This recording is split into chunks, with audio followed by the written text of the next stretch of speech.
Hello दोस्त, आपका हमारे चैनल में आने के लिए बहुत बहुत स्वागत है। और अगर नए आए हैं तो हमारे चैनल को लाइक, सब्सक्राइब और कमेंट ज़रूर कीजिएगा। और जो पुराने फ्रेंड हैं उससे पता ही होगा कि हम अपने चैनल पे रोज़ डेली मतलब कि अपडेट अपने गार्डन का लाते हैं, जो हमने अपने छत पे लगाया है। और उसी में मतलब कि उसकी देखभाल कैसे करनी चाहिए, उसके लिए क्या टिप्स है और ट्रिक्स, दोनों को हम बताते हैं।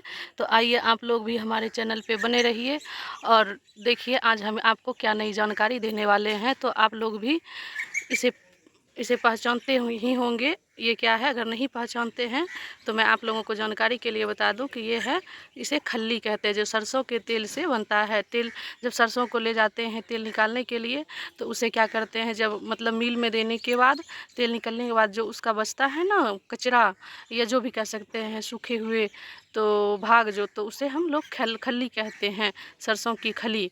ठीक, हम लोगों के भाषा में खली बोलते हैं, वैसे सरसों की खली इसे कहते हैं, जो पौधों के लिए बहुत ही अच्छा होता है। इसमें मतलब बहुत सारा नाइट्रोजन पाया जाता है और पौधों के लिए नाइट्रोजन की बहुत ही ज़रूरत होती है। और जिस जिस पौधे में मतलब कि ग्रोथ सही से नहीं हो रही है, सही से सर्वाइव नहीं कर रहा है, तो उसे उस पौधे में इसे डालें। इसे डालने की मतलब तरीका क्या है वो मैं आप लोगों को बताऊंगी। ज़्यादा भी नहीं डालना चाहिए और कब कैसे डालना चाहिए वो मैं ज़रूर आप लोगों को बताऊंगी। तो मेरे चैनल पे जानकारी के लिए बने रहिए। और मैं जो भी आप लोगों को जानकारी दूंगी, ये नहीं है कि मैं कहीं से देख सुन के बताऊंगी या कहीं पढ़ के किसी ने बताया ऐसे बताऊंगी, नहीं। मैं जो भी बताऊंगी ना वो मैंने खुद पहले अपने गार्डन में करती हूँ, उसके बाद मतलब उसका रिजल्ट देख के तभी मैं आप लोगों से शेयर करूँगी। क्योंकि ये कभी हो सकता है कि दूसरा आदमी जानकारी दो और उसका परिणाम गलत निकल जाए, ऐसा नहीं। मैं जो भी बताऊँगी, जो भी कहती हूँ, वो पहले मैं इस्तेमाल करती हूँ तब। तो आइए बने रहिए मेरे चैनल पर, और जानकारी मैं आप लोगों को दे रही हूँ, आप लोग भी यूज़ कीजिएगा। उसके बाद हमें कमेंट करके उसका जो रिज़ल्ट आएगा वो भी प्लीज़ ज़रूर बताइएगा। तो पहले हम एक बर्तन में 1-1.5 किलो लगभग पानी लेते हैं, और 8-10 पीस नीम की वो थी सरसों की खली लेते हैं। ठीक, और उसे उसमें फूलने के लिए डाल देते हैं।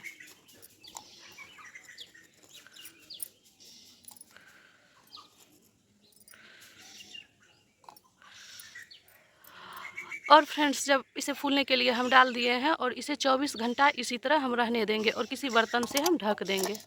तो ये मेरा मिट्टी का बर्तन है, जिसे मैं किसी मतलब छोटे मोटे काम के लिए उपयोग में लाती हूँ। तो इसे हमने अभी इस मग में डाल के रख दी हूँ फूलने के लिए। जब 24 घंटे हो जाएंगे तो लगभग 10 लीटर पानी में मैं ये सारा डाल दूँगी। और एक एक जग, जैसा पौधा होगा वैसा जल, मैं सब में पानी डालूँगी। ये खली वाला सब में डालूँगी पानी शाम के टाइम में, सुबह नहीं डालनी है, शाम के, क्योंकि सुबह में धूप होता है या ज़्यादा बारिश हो जाती है तो भी दिक्कत हो जाता है। रात में डालूँगी, अगर बारिश हुई तो कोई दिक्कत नहीं, धूप तो रात में आएगी नहीं, तो वो ज़्यादा अच्छा रहता है। और मैं क्या कहते हैं, हर एक 15 दिन में इसे एक बार ज़रूर डालना है। एक बार मतलब मैं डालती हूँ ये खली, और एक बार मैं गोबर का पानी डालती हूँ। ऐसा मैं 15 दिन में एक बार ज़रूर करती हूँ। तो उसी से मेरे पौधे ना हमेशा हरे भरे और इतने स्वस्थ दिखाई देते हैं। देखिए कितना हरा भरा और स्वस्थ दिखाई दे रहा। आप लोगों को भी समझ में आ ही रहा होगा कि आखिर क्या है राज मेरे हंसते खिलखिलाते गार्डन का। तो देख लीजिए मैं सारे पौधे में ये डालती हूँ। हाँ, ये है कि जो ऐसे पिटूनिया या फिर ये पोर्टुला का होता है ना, इन सब में थोड़ा कम डालती हूँ। लेकिन जैसे वो हैबिस्कस हुआ और फिर ये गेंदे का हुआ, ऐसे में मतलब थोड़ा ज़्यादा मैं डालती हूँ।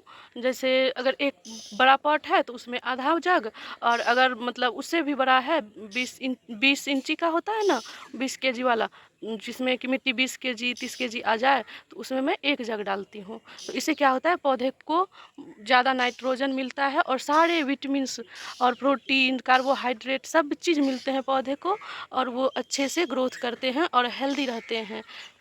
पौधे को हरा भरा रहने के लिए क्लोरोफिल का ज़रूरत होता है, जो वो सूर्य की रोशनी से प्राप्त करते हैं, और अपना भोजन वो खुद बना लेते हैं। लेकिन वो भोजन बनाने के लिए उसे बहुत सारे चीज़ों की ज़रूरत एक्स्ट्रा पड़ती है, जो हम मिट्टी से तो वो खुद ले लेता है, लेकिन अगर गमले में हम पॉट में लगाते हैं तो उसके लिए थोड़ा हम लोगों को ही ध्यान में रखना होता है।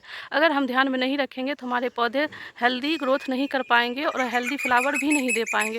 इसके लिए हमें थोड़ा ध्यान रखना पड़ता है कि उसे समय समय पे खाद, नाइट्रोजन, पोटेशियम ये सब चीज़ की बहुत ज़रूरत होती है, जिसका ध्यान रखना हम ही लोगों का ज़रूरत होता है।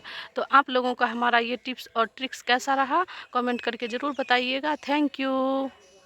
और आप लोग भी अपने गार्डन में इसका इस्तेमाल ज़रूर करके हमें उसका रिज़ल्ट ज़रूर बताइएगा।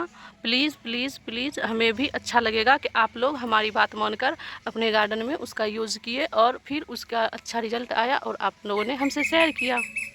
हमारे बहुत से फ्रेंड्स पूछ रहे थे कि मिट्टी में भी हैबिस्कस के पौधे नीचे ज़मीन पर भी सही से ग्रोथ करके इतनी फ्लावरिंग नहीं करता है, और मतलब सभी पूछ रहे थे कि आपका इतना फ्लावरिंग कैसे करता है। तो उसका राज मैं आप लोगों को बता रही हूँ। आप लोग मिट्टी में नीचे भी लगाए हैं तो आप लोग ज़रूर इसका ट्राई करें। देखिए कितनी सारी कलियाँ भरी हुई हैं।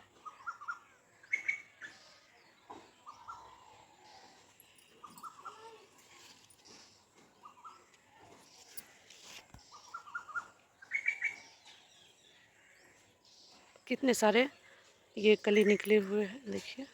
ये सब राज है हमारे गोबर की खाद और नीम की खली। और ये नीम की खली हम डालते हैं इसमें, ये कीड़े मकोड़े नहीं लगे उसके लिए। और ये सरसों की खली इसकी ग्रोथ के लिए डालते हैं। तो थैंक यू।